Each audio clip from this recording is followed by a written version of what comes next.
Jari, né, também faz parte da Frente Estadual Escola Sem Mordaça.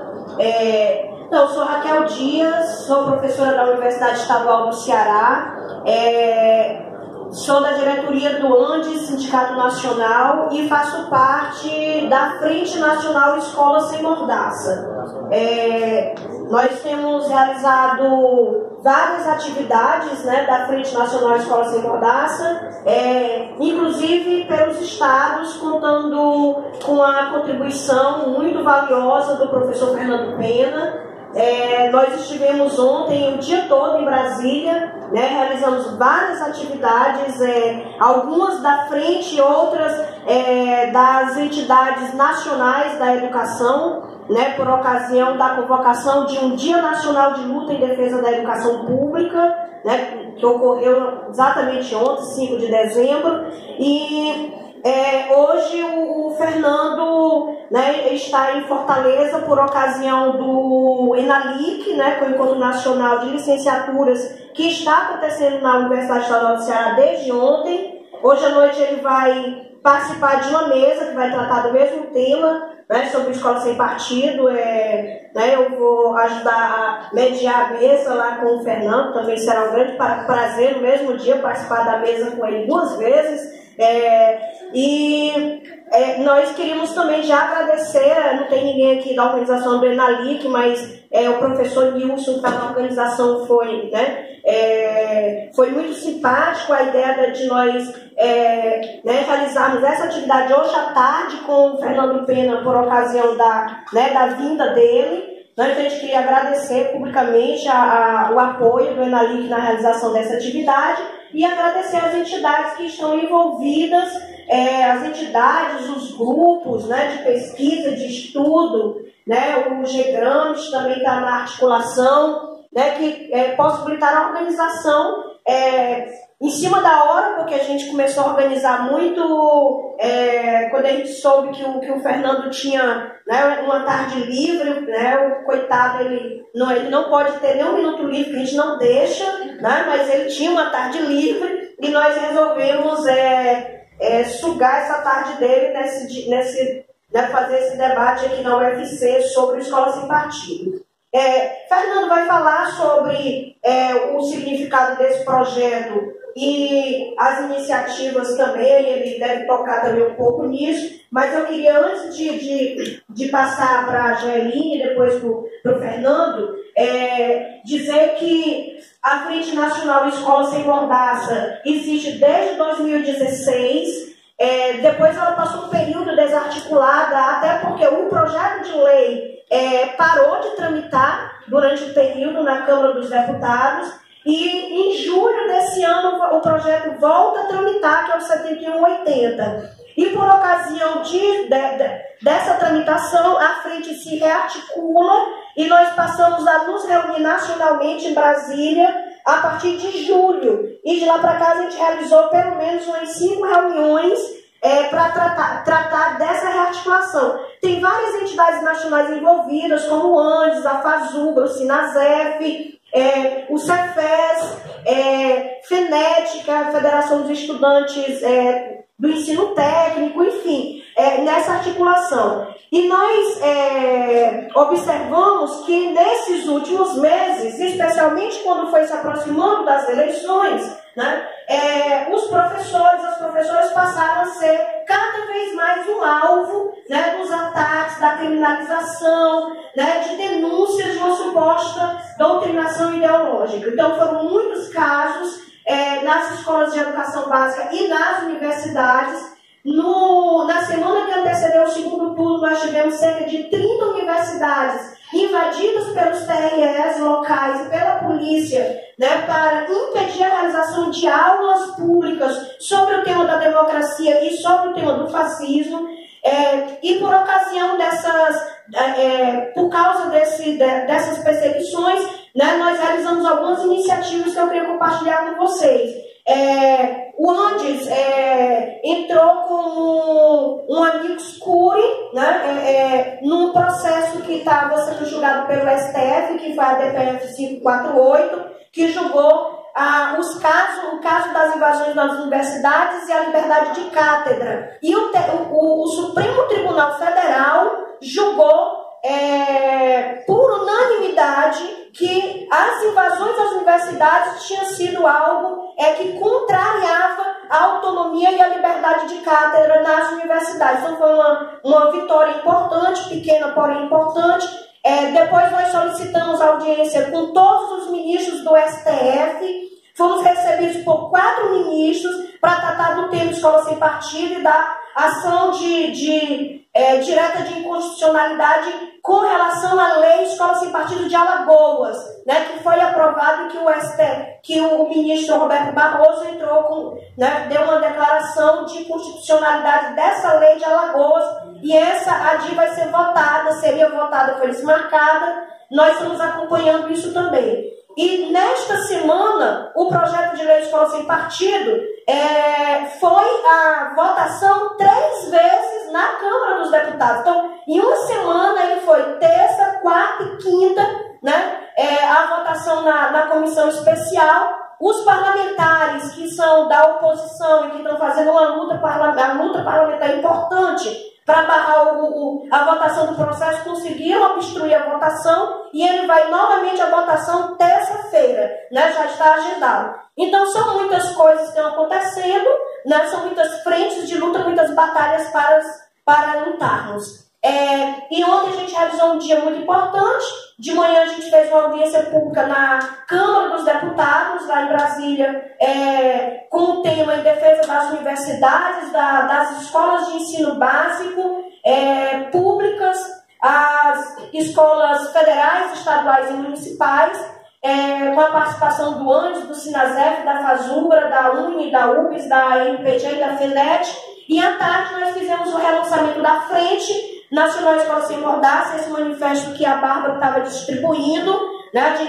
A gente distribuiu lá ontem também, e em seguida a gente fez uma atividade com o Fernando Pena, né? Que foi, ele vai reproduzir um pouco hoje aqui, né, a fala que ele fez ontem lá em Brasília, né? Eu vou ter o prazer de escutar novamente a fala que ele fez lá, né? E aí a gente vai aprendendo cada vez mais a respeito desse projeto. Então, eu queria compartilhar isso com vocês, dizer que eu estou também à disposição para a gente, nessa rearticulação da frente aqui no Estado, né? Acho que é muito importante, e no próximo ano eu acho que a gente vai precisar cada vez mais dessa articulação, porque a educação é a bola da vez, é a menina dos olhos do capital, e os professores e as professoras são subversivos, na opinião da direita e da extrema-direita, né, que querem, que vão tentar, evidentemente, barrar todo esse processo de destruição da educação pública, de mercantilização e privatização. Então, é muito importante para o projeto do capital impedir que nós, professores e professoras e estudantes,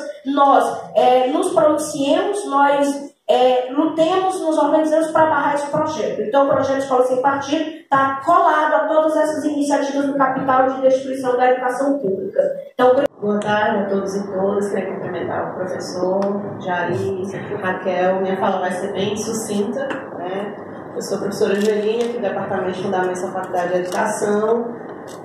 Integro a coordenação nacional da International Gramsci Society, a Associação Internacional dos Estudos de Gramsci no Brasil, como representante do Nordeste.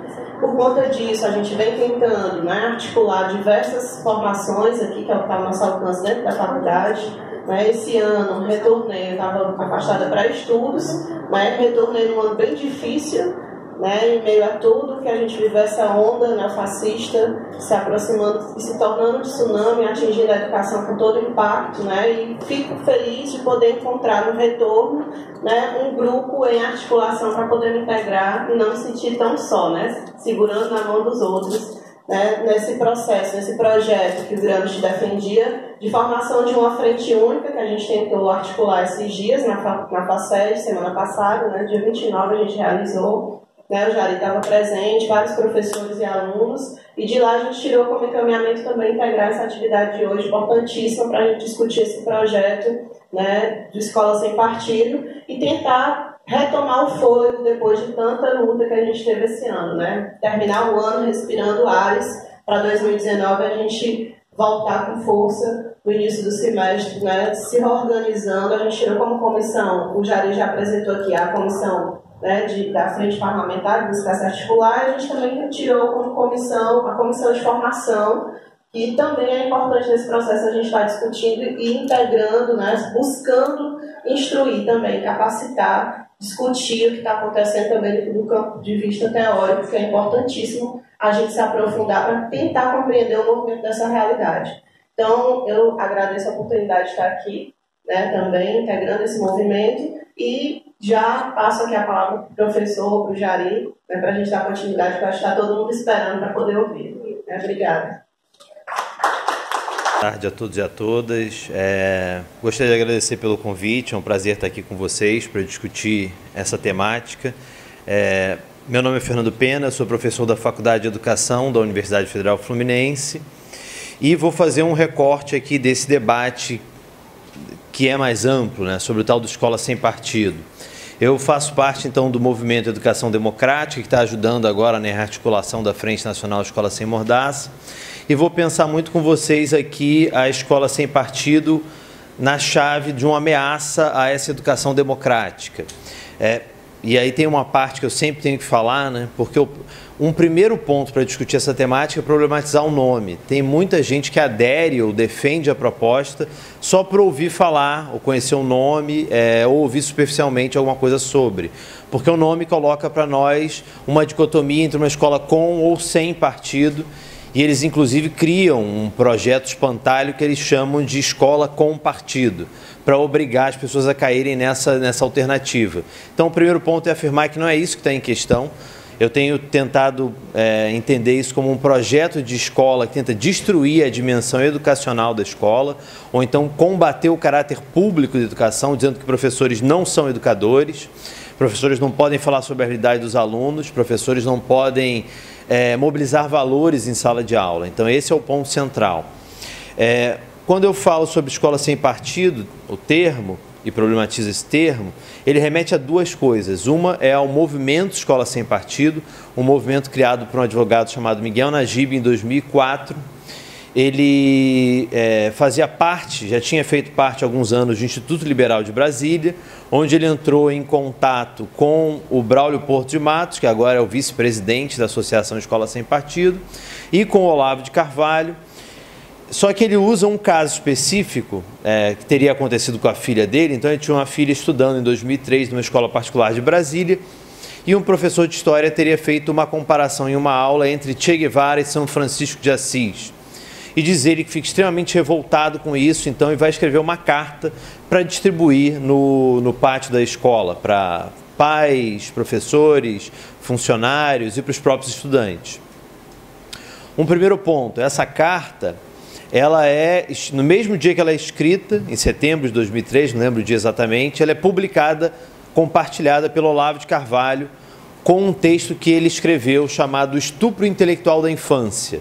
A gente chama esse documento duplo de a dupla certidade de nascimento do movimento Escola Sem Partido, para mostrar que ele já tem essa vinculação com esses grupos antes, inclusive, do surgimento do movimento. Mas então ele entrega essa carta para a comunidade escolar e, para surpresa deles, né, do Miguel Najib, pais, estudantes, funcionários, a escola como um todo fica na defesa do professor. Como é que ele entende isso? Então, ele reconhece pela primeira vez algo que está hoje no site do Movimento Escola Sem Partido, algo que ele vai chamar de casos de síndrome de Estocolmo. Síndrome de Estocolmo é aquela síndrome no qual alguém foi capturado ou sequestrado, se apega emocionalmente ao seu captor, sequestrador, a ponto de defendê-lo. Então, ele diz que os alunos são vítimas de um sequestro intelectual e o professor é esse sequestrador intelectual. Isso está lá na página do movimento. E frente a esse primeiro caso, e aí ele oculta essa participação dele no Instituto Liberal de Brasília, ele cria o movimento em 2004. Então, o movimento ele foi bastante relevante ao longo dos seus primeiros anos, da sua primeira década de existência. Algo muda em 2014. Em 2014, um deputado estadual do Rio de Janeiro, chamado Flávio Bolsonaro, entra em contato com o advogado Miguel Najib e pede para que ele formule um projeto de lei que incorpore as ideias do movimento. É a sugestão, inclusive, desse deputado que se chame Programa Escola Sem Partido. Então, o primeiro projeto de todos aparece em maio de 2014 na Alerj, no Rio de Janeiro. O grande problema é que algumas semanas depois aparece um outro na Câmara Municipal do Rio, dessa vez apresentado por um vereador chamado Carlos Bolsonaro, mas quem efetivamente escreveu o projeto, que foi o advogado Miguel Najib, compartilha isso na página do movimento e o fenômeno que muitos chamam de onda conservadora espalha isso pelo país. Atualmente ele tramita na Câmara dos Deputados, o PL 867-2015, já tramitou no Senado o PLS 193 ou 196 de 2016, que foi arquivado para favorecer a tramitação do projeto da Câmara. Ele já foi apresentado em mais de 10 estados e no Distrito Federal, tendo sido aprovado em um desses estados, no estado de Alagoas. Então lá foi aprovado a Lei 7.800 de 2016, se eu não me engano é esse o número. Lá, então, com o nome ainda mais enganador de escola livre, mas mesmo lá, a lei é objeto de 2, agora 3 ações diretas de inconstitucionalidade e ela está suspensa por medida cautelar numa decisão monocrática do Barroso. Então, mesmo lá, não está em efeito. E, além disso, tem vários projetos, não só com o nome estritamente Escola Sem Partido, eles têm usado a estratégia de mudar o nome. Então, Alagoas foi Escola Livre, tem alguns lugares que é Escola Sem Pornografia, tem lugares que o nome é Família Educa, Escola Ensina, e uma criatividade enorme aí para apresentar variações. A gente tem feito um levantamento, inclusive, com a ajuda da Frente, e já temos mais de 180 projetos apresentados pelo país. Então, quando eu falo Escola Sem Partido, é um pouco a tudo isso que eu estou me referindo, mas eu tenho insistido muito na necessidade de entender que não só é um projeto de lei, não é só um movimento, mas é parte de um discurso reacionário mais amplo que já vem impactando o cotidiano das escolas. Então tem muita gente que não pisa numa escola há décadas, não conhece os problemas reais da escola, mas o termo Escola Sem Partido e a campanha de ódio que eles promovem aos professores serve como uma ferramenta para ajudar a encontrar esse inimigo, né, esse invasor, que muitas vezes, então, nessas fantasias conspiratórias vão ser todos os professores do Brasil juntos com o marxismo cultural ou qualquer coisa do gênero. Então, eu vou fazer o seguinte, eu vou dividir minha fala em 2 momentos. Primeiro, eu vou tentar entender com vocês qual é a concepção do movimento, desse discurso reacionário, com relação ao que é o professor, o que é o aluno e qual é a relação entre eles. E depois vou pegar e problematizar com vocês um pouco do fundamento legal que sustenta todas essas iniciativas de projetos de lei. Então, tentar pensar aqui a maneira como eles veem o professor, veem o aluno, o estudante, e a relação entre eles, que para mim é uma relação educacional. Em todos os casos, a gente vê uma tentativa de fixar o sentido desses termos, reduzindo a complexidade deles. Então, por exemplo, no caso do professor, nós temos a tentativa de reduzir a figura do professor a um burocrata, explicitamente. Então, eu vou mostrar um primeiro vídeo para vocês. Esse vídeo é do advogado Miguel Najib, em uma audiência pública no Senado Federal, falando sobre a figura dos professores. O senhor falou sobre moral cristã, quem é que decide o que é moral, o que está de acordo com a moral cristã, certamente não é o burocrata. Burocrata não faz sermão. Burocrata aplica a lei, pune, exige o cumprimento da norma, mas ele não faz sermão. Quem faz sermão é padre. Quem diz o que é moral ou é imoral é o padre, é o pastor, é o pai e a mãe. Não é o funcionário público.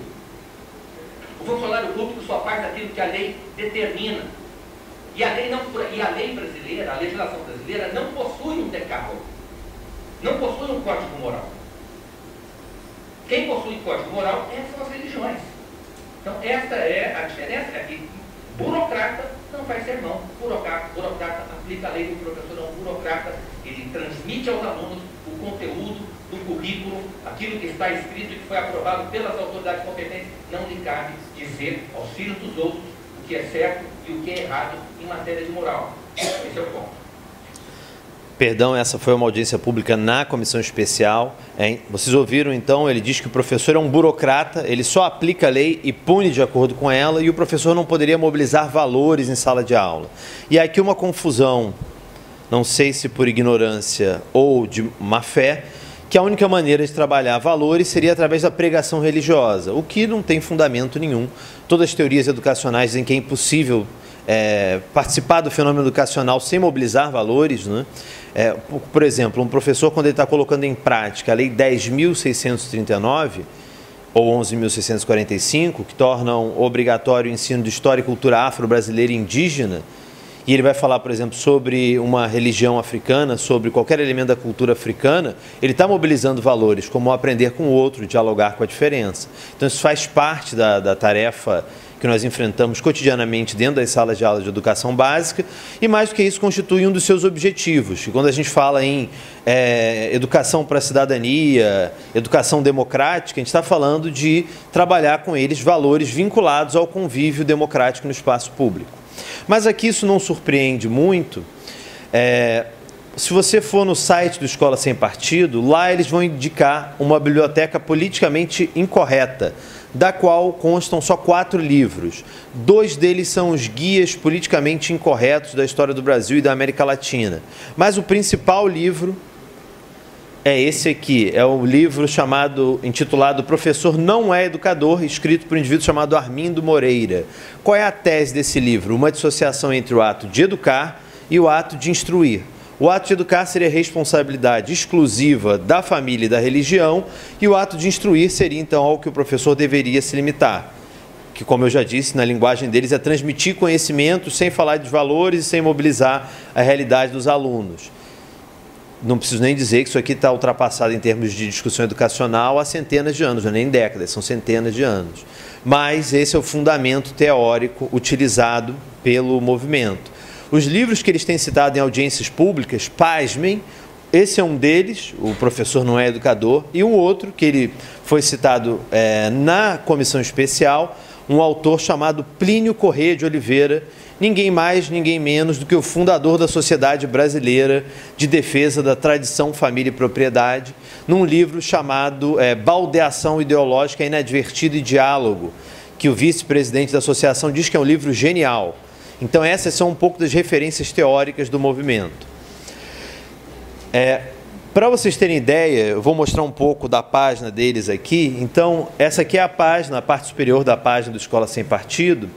Para vocês não acharem que eu estava inventando, aqui tem o item Síndrome de Estocolmo. E aqui tem 2 quadrinhos, né? Aliás, mais do que 2, mas Flagrando o Doutrinador e Planeja Sua Denúncia. No Planeja Sua Denúncia, ele explica para o aluno, olha, como anotar cuidadosamente o que está acontecendo, como gerar evidência e como fazer a denúncia. Eles chegam a oferecer um modelo de notificação extrajudicial, já quase todo preenchido, só com algumas lacunas, para que as famílias notifiquem extrajudicialmente os professores. E agora eles têm insistido, inclusive, que os professores processem, em número quanto maior de famílias melhor, processem os professores por danos morais. E eles falam explicitamente na tentativa de, imagina o quanto esse professor vai ter que gastar para se defender. E aí ele vai pensar 2 vezes antes de falar sobre qualquer temática. Então é uma tentativa de judicialização explícita e intimidação dos professores via judicial. Mas um dos elementos de inconstitucionalidade do projeto, o PL 867/2015, ele tem no seu artigo 3º, diz o seguinte: estão vedadas em sala de aula a prática da doutrinação político-ideológica, bem como a realização de quaisquer atividades que possam entrar em contradição com as crenças morais da família. Mais ou menos assim. Então, o primeiro ponto de inconstitucionalidade é como você quer proibir uma prática como doutrinação ideológica sem defini-la claramente. O que é isso? No projeto não há uma definição. Inclusive, a continuação desse artigo é muito problemática quando ela fala em proibir qualquer atividade que possa entrar em contradição com os valores da família. Então, se um professor trabalha a teoria da evolução, o aluno poderia dizer, não, eu acredito no criacionismo. Se um professor está trabalhando, um professor de história está falando que o nazismo é uma ideologia de extrema direita, o aluno poderia dizer que é de esquerda, porque ele viu no YouTube. Eu tive já um colega, fui fazer esse debate no Cefet de Belo Horizonte, um professor de física, disse que numa aula de gravidade já tem alunos falando sobre a Terra plana. Então, é disso que a gente está falando, são essas ameaças, né? Mas aqui no site, nesse item Flagrando o Doutrinador, nós podemos ver como eles definem, então, o que seria doutrinação. É uma lista que o aluno deve ficar atento para denunciar o professor. Então, a lista está aqui.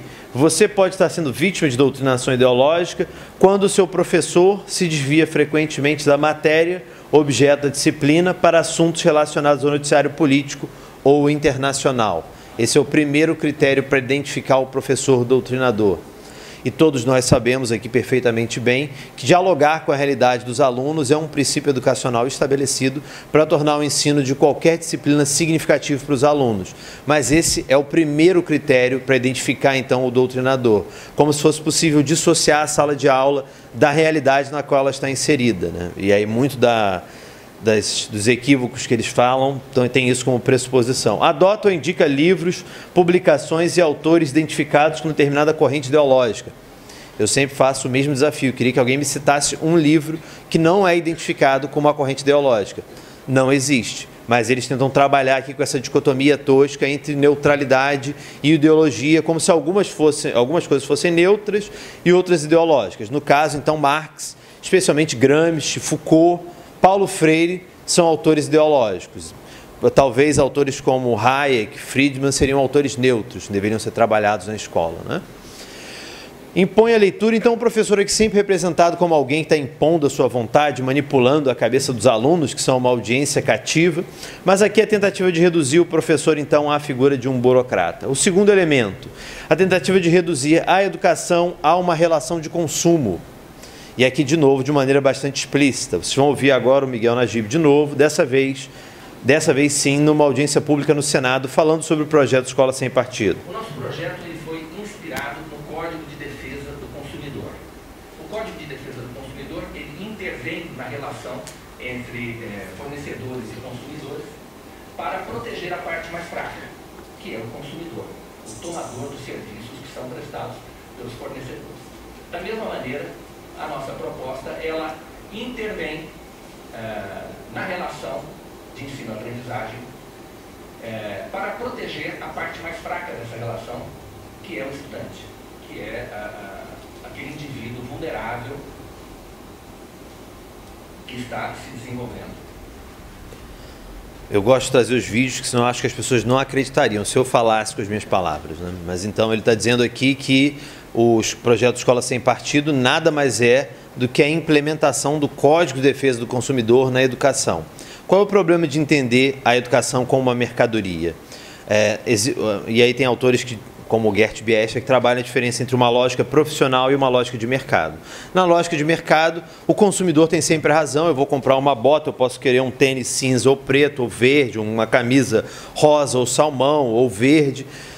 O cliente tem sempre a razão, então ele pode determinar como vai ser prestado o serviço. Como é que é? Isso é a lógica de mercado. Como seria a lógica profissional? Na lógica profissional, o prestador de serviços é detentor de um saber profissional que o capacita a determinar em grande medida como vai ser esse serviço prestado. Por exemplo, um médico. Quando você vai no médico, você não chega para o médico e fala: olha, doutor, eu estou com uma enorme dor de cabeça, eu queria que você fizesse um furo no meu crânio com uma broca para diminuir minha pressão intracraniana e resolver minha dor de cabeça. Não.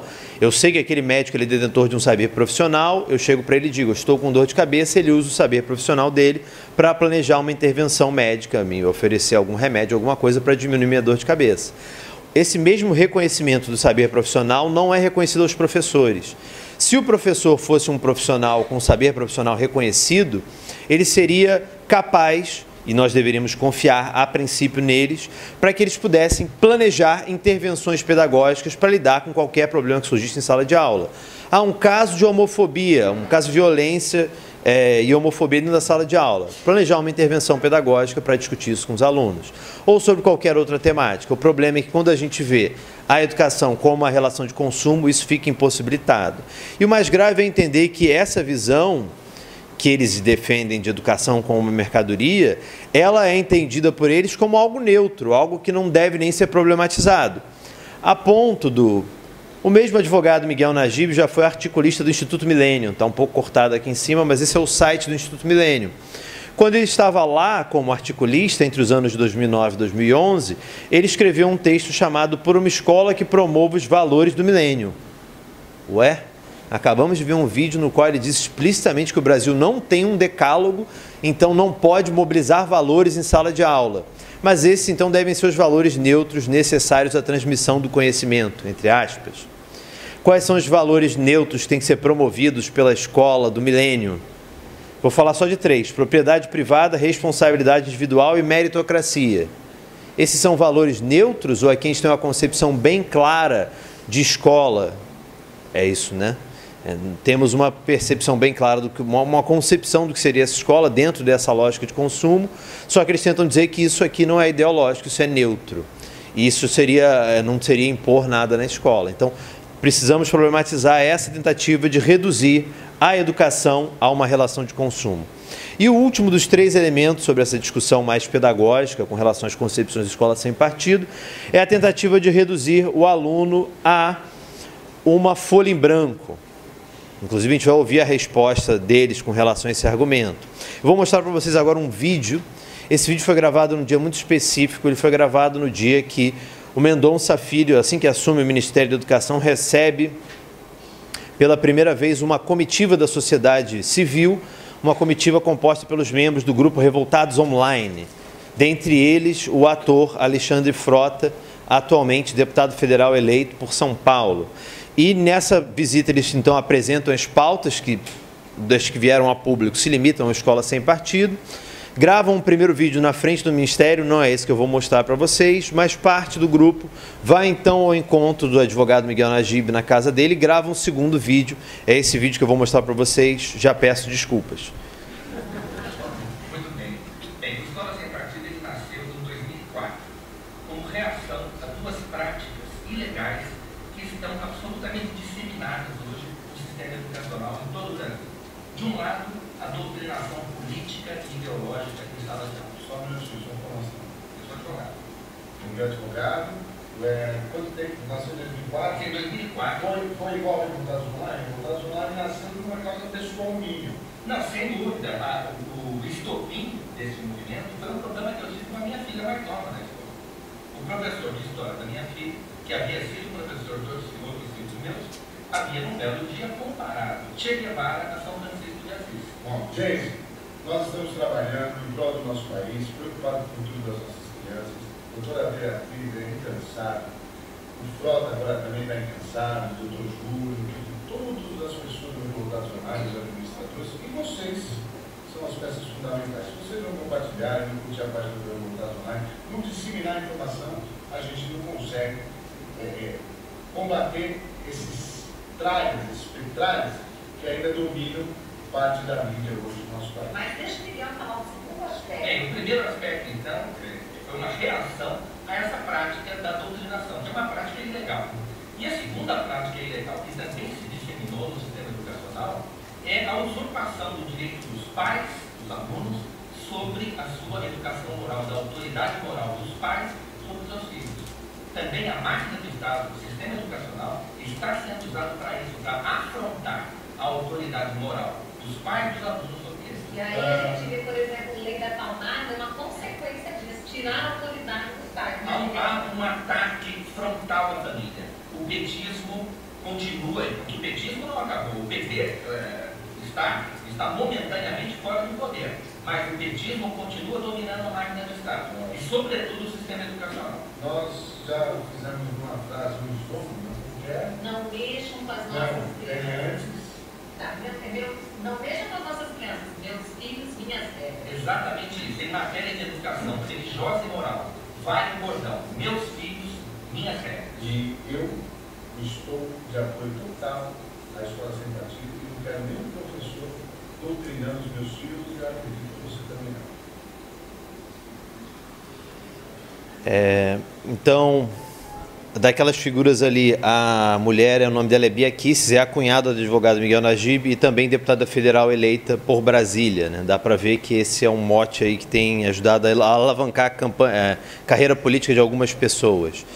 Ele vai falar então uma série de coisas. O primeiro argumento, se é que a gente pode chamar assim, é que o professor estaria realizando doutrinação ideológica dentro de sala de aula. Com relação a isso, já falamos. O segundo argumento é que o professor ele estaria usurpando a autoridade moral dos pais em sala de aula. E aí a própria Bia Kicis, ela fala que é um exemplo dessa usurpação, é a lei da palmada. Então, de que autoridade moral eles estão falando aqui, né? Qual é a concepção de autoridade moral com a qual eles estão operando? Uma autoridade que envolve possivelmente a violência contra crianças e adolescentes e jovens? E nesse dia, então, e aí eles falam outro ponto importante, né, destacar que, teoricamente, o petismo foi tirado da presidência, mas o petismo ainda domina a máquina do Estado, especialmente o sistema educacional, como todos os professores fizessem, então, parte dessa grande conspiração do petismo, algumas vezes falam em marxismo cultural. Mas nesse dia eles lançam a campanha Não Mexam com as Nossas Crianças, Meus Filhos, Minhas Regras. Uma campanha que eles, inclusive, converteram em um meme, né? Então, está aqui um homem, uma mulher com um filho e uma filha, está cortada a parte de baixo da imagem, dá para ver a sainha da menina. E aí o casal segura um guarda-chuva com escrito Minha Família, Minhas Regras. E esse guarda-chuva protege a família contra uma chuva que tem as cores do arco-íris, como se estivesse acontecendo em sala de aula alguma tentativa de impor uma ideologia gaysista, LGBT, sei lá como é que eles chamam isso tudo. E aqui está cortado de novo aqui em cima e aqui embaixo, né? Aqui em cima está escrito ideologia de gênero, uma ideologia de problematizar alguns termos. Falei do próprio termo escola sem partido, do termo doutrinação ideológica, mas talvez o termo que mais esteja impactando a realidade brasileira no contexto atual e no período eleitoral que nós vivenciamos é o termo ideologia de gênero. O termo ideologia de gênero é uma ferramenta política de manipulação do pânico moral. Quando alguém usa esse termo, está querendo dizer que os professores querem destruir a família tradicional, que eles querem ensinar sexo para as crianças, que eles querem transformar os jovens em gays e lésbicas e querem ensinar pedofilia em sala de aula. Nada disso tem o menor fundamento. Discussão de gênero em sala de aula tem uma série de...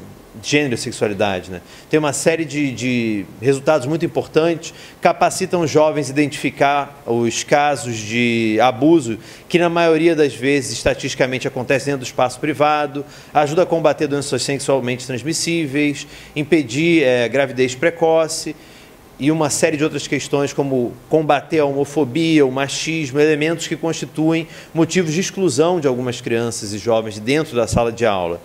Mas aqui eles querem manipular para os pais que não conhecem, dizendo que a escola estaria tentando ensinar sexo, né? E vocês sabem como esse fake news foi usado fortemente durante o período eleitoral. Primeiro com a mentira gigantesca do kit gay, que nunca existiu. O que existiu foi um material chamado Escola Sem Homofobia.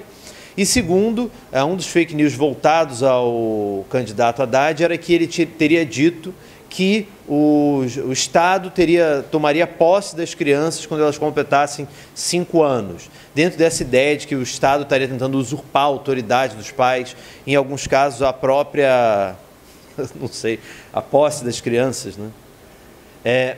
Eu sempre uso, e quem viu alguma fala minha certamente viu essa imagem, porque eu uso ela sempre. Essa aqui é a imagem mais simples de entender o que eles estão chamando de ideologia de gênero e quais são as consequências dessa acusação. Então, esse é um blog chamado De Olho no Livro Didático, que está linkado na página inicial do Escola Sem Partido. É um blog no qual o autor pega todos os livros didáticos aprovados pelo Programa Nacional do Livro Didático e ele vai buscar, então, casos de doutrinação. Nessa matéria aqui, MEC Não Desiste, livros de 2016 para crianças de 6 a 10 anos, vem com ideologia de gênero. Ele vai, então, buscar todos os livros aprovados em 2016 e pegar a imagem mais terrível que ele encontrou de ideologia de gênero para ilustrar essa matéria. Então, eu vou mostrar o que eles acharam de mais terrível. Um exercício de múltipla escolha que pede o seguinte: vejam os desenhos que 3 crianças fizeram para representar suas famílias. Aqui em cima, uma família com só uma mãe e 2 crianças. Estatisticamente, no Brasil, inclusive, a família, essa sim é a família mais comum, a família mais presente na realidade brasileira. Logo aqui abaixo, uma família com diferentes pertencimentos étnico-raciais, pessoas brancas e pessoas negras numa mesma família, e aqui uma família homoafetiva com 2 mães e uma criança. O enunciado pedia, com base nos desenhos, podemos dizer que o gabarito era a letra D, as famílias são diferentes umas das outras. No que esse exercício pode prejudicar uma criança ou um jovem? A simples menção da existência de diferentes configurações familiares, mas aqui a intenção é clara, é tentar excluir essa representação aqui dos materiais didáticos, excluir essa representação aqui dos materiais didáticos e especialmente essa representação aqui. Então, essa tentativa de impor uma única modelo de família, uma única forma de pensar configurações familiares.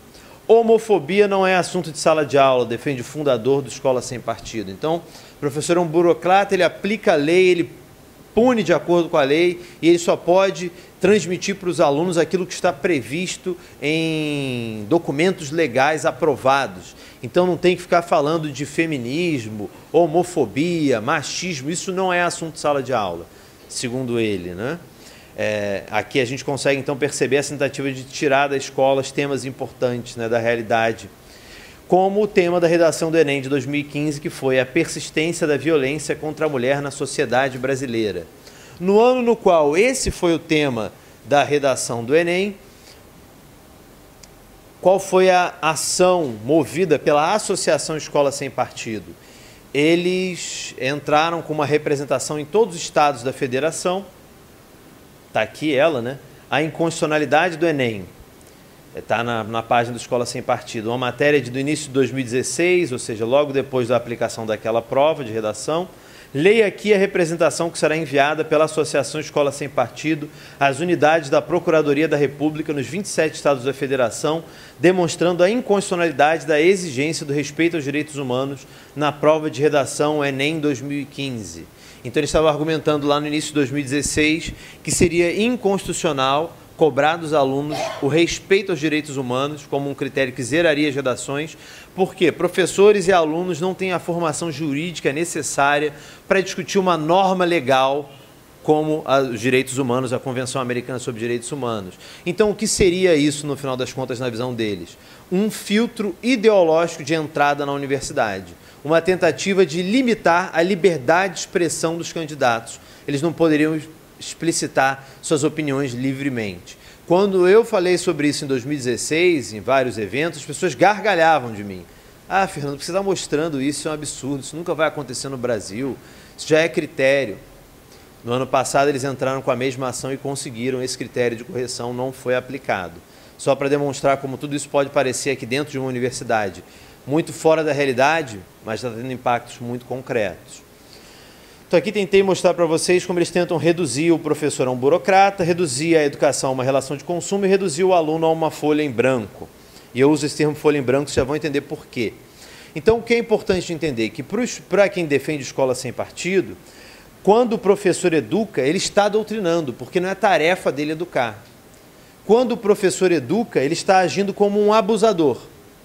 Vou mostrar um último vídeo para vocês, um vídeo também da audiência pública na Comissão Especial do Escola Sem Partido. De novo, o criador do movimento Escola Sem Partido, respondendo ao problema um argumento surrado, o de que o aluno não é uma folha em branco. Uma criança de 12 anos de idade sabe perfeitamente como dialogar com o professor tarimbado, com o militante. Eles estão ali em pé de igualdade. Bem, evidentemente, como disse o professor Jungmann, isso é um argumento de gente sonsa, com todo respeito. E mais, é um argumento que é típico dos abusadores, que procuram minimizar a gravidade dos seus atos, apelando para a condição pessoal das suas vítimas. Isso é perdão, a verdade tem que ser dita, deputado. A verdade tem que ser dita. Às vezes as pessoas se sentem. É típico dos abusadores que pretendem minimizar a gravidade dos seus atos, apelando para a condição pessoal das suas vidas. Digo mais. É um argumento típico também dos estupradores. É um argumento típico dos estupradores que alegam em sua defesa que aquela menina de 12 anos que eles acabaram de violentar não é tão inocente quanto parece. Esse é o argumento de que o aluno não é uma folha em branco. Então, esse argumento precisa ser varrido por uma questão de honestidade intelectual, O discurso da fala, então, diz que o professor que tenta dizer que seu aluno é uma folha em branco, ele estaria agindo da mesma maneira que um estuprador que tenta justificar o estupro de uma menina de 12 anos. A intenção aqui, para mim, não é argumentativa, né? Quando um professor argumenta que seu aluno é uma folha em branco, ele está dizendo que não está tentando comparar a capacidade crítica dos alunos entre eles, nem do aluno com o professor. Está simplesmente dizendo que ele é capaz de pensar e se apropriar das ideias. Mas aqui a finalidade é retórica, é de aproximar a figura do professor do criminoso mais odioso que eles conseguem imaginar. Então chamam de sequestrador intelectual, abusador, estuprador e compartilham vários. Esse aqui é um dos memes que eles compartilham nas suas redes sociais. Quem quiser conhecer esses memes é só botar lá no Google, Fernando Pena, ódio aos professores. Foi o primeiro texto que eu escrevi quando eu comecei a estudar todo esse fenômeno em 2015. Então esse aqui é um padrão que se repete nas imagens, né? O professor sempre representado em uma situação como ele estivesse agredindo, violentando o estudante, né? Quando sempre que eles podem, eles colocam a estrela do PT, e no caso essa professora aqui representa não qualquer professor, mas a escola pública. E sempre nas imagens o aluno como uma pequena criança inocente, nesse caso aqui ele tem até a cabeça aberta, né? Como se o professor pudesse depositar o que ele bem entendesse dentro daquela cabeça. Não sabem essas pessoas o quão distante da realidade isso está, né? Não tem nenhum aluno esperando para ninguém botar nada na cabeça dele em sala de aula, muito pelo contrário. Mas a professora se aproveita disso para vomitar lixo na cabeça do aluno, dizendo que religião é para pessoas estúpidas, tudo que você precisa saber é sexo, sexo, sexo, sexo. Então essa campanha de ódio aos professores, isso é importante que se diga, independente da aprovação dos projetos de lei nacional, estaduais ou municipais, esse discurso já está impactando o cotidiano das escolas. Eu já fui a quase todos os estados do Brasil discutindo a temática e não tem um debate que um professor não narre alguma violência que ele sofreu, uma ameaça, violência física, processo, ameaça de morte, ameaça de estupro. Ontem não foi diferente, uma professora do Pedro II narrou as ameaças que ela vem sofrendo lá no Rio de Janeiro, no lançamento da frente, e é algo absolutamente assustador. Um dos objetivos do site que vai ser recriado da Frente Nacional Escola Sem Mordaça é abrir um espaço para que os professores possam contar os seus casos de perseguição. Eu acho que quando a gente abrir o site, se isso for bem divulgado, o site vai cair de tantos casos que vão aparecer. Inclusive, agora a gente tem vários grupos internacionais preocupados com isso, a Anistia Internacional, jornalistas de todo o mundo têm pedido entrevista para falar sobre a situação dos professores no Brasil. E essa aqui é um exemplo dessa violência nas redes sociais, isso é um meme, né? Está cortado em cima, mas está dito aqui: ensine ideologia de gênero para a minha filha que você não vai para a cadeia, eu vou para a cadeia, mirando uma arma de cano duplo para o leitor da imagem, ou seja, uma ameaça explícita de morte aos professores que se atreverem a discutir gênero e sexualidade nas escolas. Algo que não existe nenhuma proibição legal para que seja feito. Pelo contrário, nós temos uma série de diretrizes e acordos internacionais nos quais o Brasil se compromete a combater a desigualdade de gênero em sala de aula.